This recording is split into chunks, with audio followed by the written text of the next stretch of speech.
We are recording. It's the Mike Tech Show, show number 800. Hello, everybody. Welcome to the podcast. I'm your host, Mike Smith. Thank you very much for downloading and subscribing to the show. Please visit the main website at miketechshow.com. You can email me questions and suggestions for show topics at miketechshow@gmail.com. You can leave me a voicemail message on Skype. The name is Mike Tech Show, all one word. Follow me on Twitter, twitter.com/Mike Tech Show, and also facebook.com/Mike Tech Show. This show is brought to you by Instant House Call, robust remote support for IT pros and MSPs. They provide unattended and on-demand remote access. You can try it free by clicking on the link on my website at miketechshow.com. It's right off to the left-hand side. Use the promo code MikeTechShow for your free 15-day trial.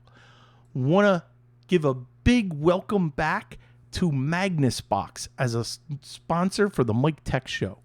They have a lot of things going on. MagnusBox is a great online backup service that you resell. It is only for partners. They are launching a new data center in Las Vegas. They're almost finished building it out, and it should be ready to go this month. They've recently completely revamped their free trial. Now anyone who signs up will have access to all the same features as paying partners. So you'll get a complete partner experience. They've just renewed HIPAA compliance for another year. Every employee at MagnusBox goes through HIPAA training, and they've just finished another year of certification. That's great. If you're involved with anything that requires HIPAA compliance, this is the backup you need. Now, for Mike Tech Show listeners, they're offering 50% off the platform fee for the first 3 months of service. Just mention you heard it on the Mike Tech Show. And we thank MagnusBox for being a sponsor, and we look forward to working with them. Tonight's show, because it is show 800, I'm like, what should we do? What would be a good topic? And not just reflecting back on past shows. So last week, I was off because I was on vacation. I have to talk about that for a few minutes. Then I want to talk about the big client move that my 3 sons took care of. That was amazing. But the bulk of the show is going to be preventing identity theft. I've put together an outline that represents what I just performed on Tuesday, a webinar for a client and their clients, and it was great. And I've taken that outline and I'm going to talk about it, and it's already available for a PDF. I'll have a link in the show notes. And also, one of the pieces of that is how to freeze your credit, and I have those details in another PDF. So there's just 2 PDF links for the show notes tonight. So let's start. Last week, we had this planned for a while, vacation in Disney World. And my wife and I were there for the week, and we cannot do 2 parks 2 days in a row, parks. It's an impossibility.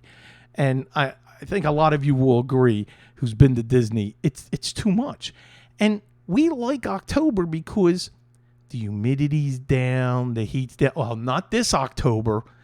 It was hot. It was hot. It was humid last week.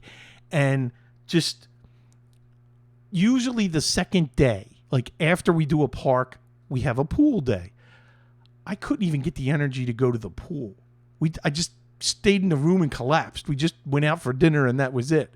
So luckily the room we have it's right sort of, it's the Windham Creek we stayed at. So the rooms are really good. It's almost like a hotel room. No, not a hotel room, like an apartment. So you have full kitchen, everything. So that was it's really nice. But there's also like 5 pools in the area, and it's always nice to hit them. We were too wiped. So first day was Monday. We did Animal Kingdom, and it was great seeing some of the Pandora stuff because we didn't, we never got to that section of the park. Wednesday was Epcot, and I got to tell you that there's a new ride, the Ratatouille ride in France. If you're going there and you want to do the ride, you must do your homework, and you must, by the way, there's going to be some tech in here. We're going to talk about a hack in Hollywood Studios.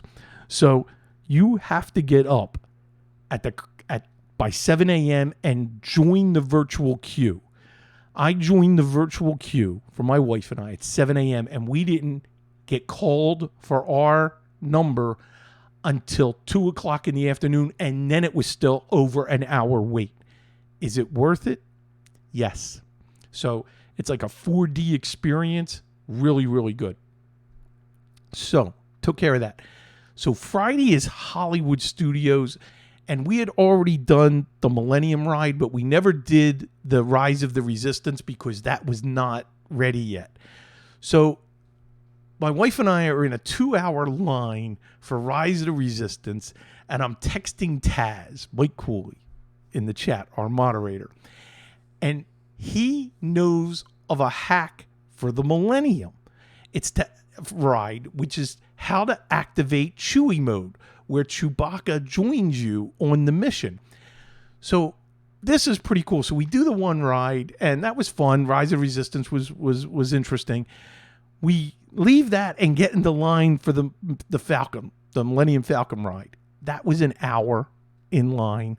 But once we get there, my wife and I are pilots, and there's different instructions whether you're a pilot or a gunner. So we're the pilots, and my text that Taz sent me was to each of us had to move our thrusters in the ways that they were, in all the directions, and both of us move them at the same time, and then both of us hit activate at the same time, and then we hear Chewbacca growl, and it was like, oh my God, we activated it. So we're going through the whole, you're strapped in, and it's a sort of a 3D, but you don't need 3D glasses as you go through the mission and everything. It's a lot of fun. It's actually very, very worth it. Chewbacca, as we're doing things, you hear him talk, and you hear his growls, and as you're going, and that was pretty cool. So when you're on some of these rides now, they have Easter eggs or hacks, and you want to do your research before you go on. So that was cool. Thank you, Taz, for that. We had a good time. The heat was just it was very hot, and also it was crowded. We had to wear masks when you're inside, or even if you're inside in a line, you had to wear masks. They enforced it. I'm glad they did, but it was crowded. I mean, Disney can't complain about anything right now because each day was crowded. Hollywood Studios was insane. We were almost an hour to get through the gate, and we already had our tickets. So be prepared to wait. And I think the next time we go, we're going to push it to November because it just keeps, it's so hot. This is unusual. I've been down here in Florida in October. We're going through a really big heat wave. We're hitting record numbers. We're still in the 90s each day. We're breaking a heat record down here. And it's supposed to be in the lower 80s right now, and it's not. So definitely hotter than we anticipated. Want to talk about the client move. While I got to Florida and we couldn't change the schedule, the day before my wife and I were heading to Disney, we had a big client scheduled their move from their temporary office to the new office where the construction and everything finally finished. So when it was done, they had it scheduled, and of course it was the day that I'm in Florida. My 3 sons took care of this move it was perfect. The only times that they reached out was for me to test the server access, because the first part was pack everything up. They moved the server, got the switch, the rack, they got the network all going, but the movers hadn't arrived. They were running late, and they had to pack up all the furniture and then deliver all the furniture before they could reassemble the workstations and get them set up. So they had a few hours in between. Even with those few hours where they got to take a very relaxing, easy lunch, it was still 8.5 hours for the three of them. It was great. When it was all done, I logged in. I made sure everything was going. And of course, because the systems had shut down and then started up, I checked. All of them have Magnus Box for backup. I logged in via Instant House Call. Everything was working like it should. It was perfect. Here's the test of a successful move. That was a Saturday. On Monday, I am in Animal Kingdom with my wife. I'm texting my son, my oldest son, Michael. I said, any word from the company? Nothing. He even called to check in. Everything was perfect. No issues. And that's what we love. So, after thinking about what I was going to talk about tonight, I decided to review and provide you with an outline of how to prevent identity theft that you can use, modify, and do this for your clients. Now, I offer this as a service for clients that I want to get in front of their clients. So that's financial advisors. I want their clients. CPAs. I want their business clients. So this is another way to market yourself, market your skills, talking about something that's very, very current and important. So let's begin. Me and my client, we put this together where I did all the technical, but one of the things my client was very good at is making this like a dialogue that then I filled in the missing pieces.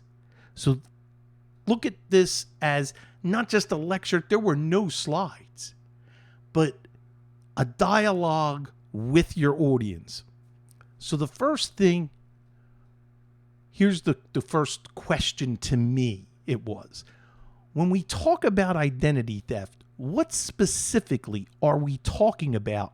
And what are some of the ways people's identities are being compromised? So, email scams and phishing. And I describe what's phishing. Phishing is an email that comes to you, to your inbox, and they're pretending to be somebody else. Maybe they're pretending to be Amazon. That's a big one right now. During the holidays, they're pretending to be UPS or FedEx. They're pretending to be Microsoft. They want you to click on a link and they want to get your information. That's the scam. The next one is social engineering, but that's a word a lot of people aren't familiar with for possibly your clients, but we are. So, phone calls. Microsoft and the IRS will never call you. They will never call you. And you must review a phone call when you look at the caller ID. If you have it, my suggestion is don't answer it. Let everything go to voicemail. But if you do, if the phone person on the other end is asking you to do anything, hang up. Don't do it. Don't listen to them. So that's the most difficult thing to communicate to people, because I know my clients, I have some, that they can't even conceive the possibility that someone would want to take advantage of you. They live in a world that they can't conceive that. So they are the prey for these types of calls. And it's really just a terrible thing. So that's why we want to keep pushing this and educate. Next, websites. If you go to a website accidentally, like if you mistype a word, like you're trying to go to Amazon.com and you mistype Amazon, there's a good chance there's a bad actor who is cyber squatting on the misspelling and they're trying to get you to do something.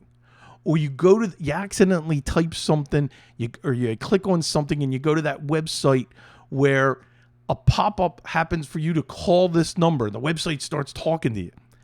So I went over that and said, you got to ignore it. Again, getting back to if someone asks you to do something, don't do it. Data breaches.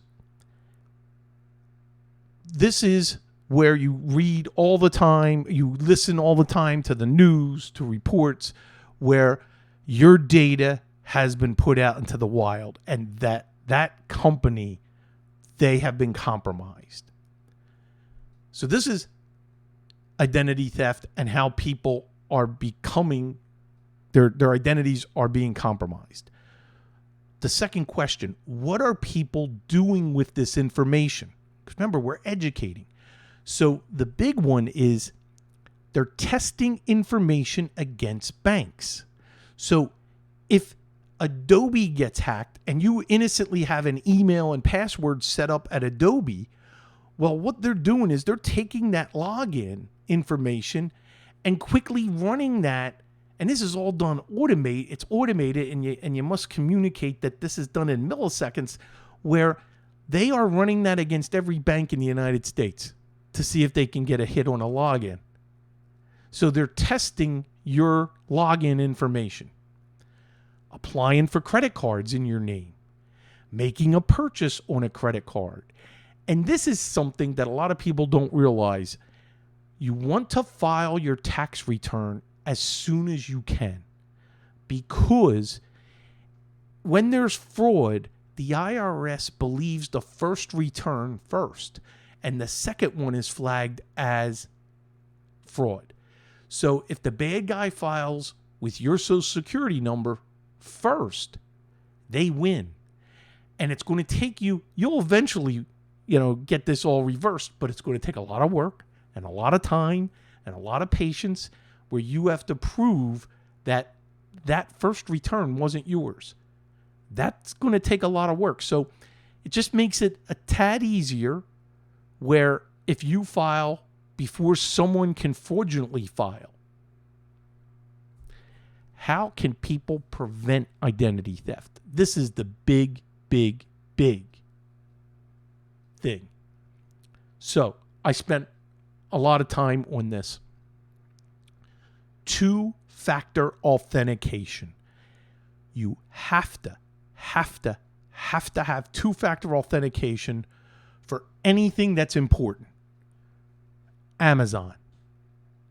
Filing when Mike Cooley just put something in the chat. I'm going to get to that. That's the next item, which is freezing your credit. Two-factor authentication. So, and I had to explain that. I mean, a lot of the clients, a lot of these people probably understood, but some of them might not. Where in order to log into any financial institution, you want to make it where you have a smartphone where you can accept text, and they have the mobile number, and you activate that to where you will receive a number that's only good for a minute or two that you have to enter to prove it's you. That is very, very, very, very important.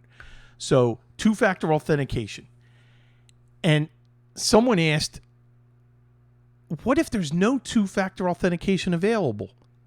I said, if you're dealing with a bank and there's no two-factor authentication, I want you to strongly consider moving to a different bank. Next, freezing your credit. And I have a nice small PDF on how to freeze your credit. So I'm pausing the audio right here, because what I'm going to do is I'm going to put for you guys in the chat right now the links, these files are already available for you to download. And these are the links. One is the presentation that I'm actually giving you right now. That is the identity theft online, outline. And then next is a nice little PDF on freezing your credit. I deliberately put them as separate PDFs, so this way you can use the one to give to clients or whatever. I'm going to continue now. I just pasted the two links for everybody who's in the chat. Oh, yes. Jack in the Box has a good question. Two-factor authentication is also known as multi-factor authentication. So you may see MFA. That's the same thing. Freezing your credit is contacting the 4 credit bureaus: Equifax, Experian, TransUnion, and Innovis. The PDF that I have I've made available has the phone number and the website. What this does, you can still use your credit cards. Everything works. What you can do is you will go and freeze your credit. And if someone tries to buy a car, open a credit card, take out a second mortgage, anything where they always run a credit report, it'll come back that it's frozen. They will not continue. But let's say you want to buy the car. Well, that's okay. You can contact them and unfreeze it. And that's what you would do. You would work with the dealer. The car dealer understands this. And you'd say, well, which service do you use? I need to contact them to unfreeze my credit. That's all. And you would do the same if you're applying for a credit card. Freeze your credit. Nobody can steal your identity. Or if they did, it would be extremely hard. It wouldn't be worth the effort. Two-factor authentication, freezing your credit, they're the two biggest things you can do to protect your identity. Hammer that in with your clients. Credit monitoring. You don't need to pay for a service to monitor your credit. You go into your credit card, you log in, and you turn on notifications for whatever level you want to be notified.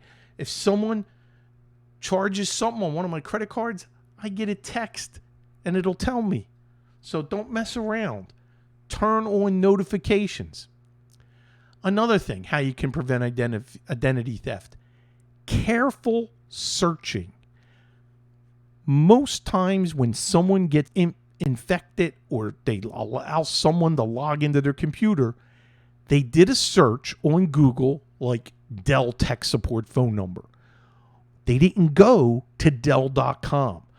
So you got to spend time explaining the difference between searching for a phone number where you may get bad actors on ads for the first few results, and it's not the real phone number. So careful searching with your browser is very important because that will stop chances of hitting bad websites. So here we go. What should you do if your identity is compromised? First and foremost, immediately contact the company with that you have the problem, where you know there was a fraudulent charge, there was a problem. Contact that company and let them know right away so they can freeze the account, they can freeze the card. Very, very important. If you have a financial advisor, contact them because they're going to give you more information to try. One of the things, this is where I inject it, you need to speak with your IT professional. That's me. So, and they would call my client. I said, he would probably engage me to work with you to clean up any computers, the system, to do a deep cleaning, make sure you have the proper antivirus, anti-malware software, making sure you have the right backups in place in case they ruin anything. So Contacting the credit reporting companies. Let them know that there was a breach, so this way, if there's any kind of problem, it's not going to impact your credit score, which is ultimately what we're trying to protect. Not just making sure the money's not taken, but you want to protect your credit score because that's the key for low interest rates, for not paying excessive fees and amounts. Having a great credit score makes your life easy when you go to purchase something, whether it be a house, a car. You get great interest rates. Any last tips? So, my tips, and I might get some pushback from you, and that's okay. Don't buy protection from the dark web, meaning there's a lot of services out there that say they're protecting your identity on the dark web. It's almost impossible. You're wasting your money. If you go back to two-factor authentication and freezing your credit, you've done your job. Monitoring your credit. Most credit card companies allow you to check your credit rating. Keep an eye on it, but don't buy the protection. Another thing that I've been noticing is do not pay for the title protection where they say your house is going to be stolen. You know what? You make sure that if there's going to be any kind of a title change, you can call the bank with and have notification that they will notify you if something's going on, if someone tries to take out a mortgage. Remember, they're going to have to, again, we go back to freezing your credit. They can't do that. You can set up alerts and notifications better than any service you would hand money over to. You're wasting money, you're throwing it away if you buy those services. Now, if you already did, you could push back that there are some things that may work and may help, but I don't believe it. So if we do the things that I'm listing here, you're going to be protected. The last tip, create an email that's just for financial institutions and nothing else. Give you an example. Create a dummy email. I could create, abcdxyz39@gmail.com. Nobody in the world would know that, but that's what I sign up and use as the primary email for banks, for credit card companies. So now, if the normal everyday email that I use with a service that we don't know their security, you don't know unless you've listened to my show that Target, the store, is incapable of protecting your information. AOL, Yahoo, they are incapable of protecting your information. If you use that email, it can and will be breached. So why use that for all your financial activity? Have a second email that nobody knows that you are using. That, to me, is a wonderful tip. And if you didn't know that, what a great tip for talking to your clients or giving this type of a presentation. This was fairly easy. I went through everything here. Create an informative dialogue with your audience, and you will build customers for life as you talk to them. That is it. Something I didn't do that I'm now going to do, which is instant house call. Don't forget, that's your choice for all of your remote access. Amazon, please update your Amazon link for going to the website using my Amazon link for all of your purchases so I can get credit. Your price stays the same. A small commission comes back to support me and the show. I greatly appreciate it. And I want to build up those numbers that we used to have a few months ago. I really need your help. Really need you to pound away and use this, especially for the upcoming holidays. Please share that link and use it. I want to welcome back, and I get to put up their logo, Magnus Box. Go there for all of your backup needs. Check them out. Tell them you heard it on the Mike Tech Show, and get a trial. Start play with it. Kick the tires. Check it out, and then you'll want to sign up. And remember that 50% off the platform fee for 3 months if you're a Mike Tech Show listener. And then Fabs Auto Backup, that we use almost daily in our business for moving files and settings from one system to another. Fabs Auto Backup. Love it, love it. That is it. I hope you enjoyed tonight's show. And I have a stack of email that I did not get to that I will lead off next week's show. And then I got another great topic. It's going to be locking down your Wi-Fi and your routers. I got another step-by-step that you're going to enjoy and be able to share that with clients. That's it. So hope you enjoyed and got something out of show 800. And share the links for this one, because this is important and everybody can relate to what I talked about here tonight, which is important on protecting your identity. That's it. I'll see everybody next week, still in Florida, and same time, same channel. Bye-bye, everybody.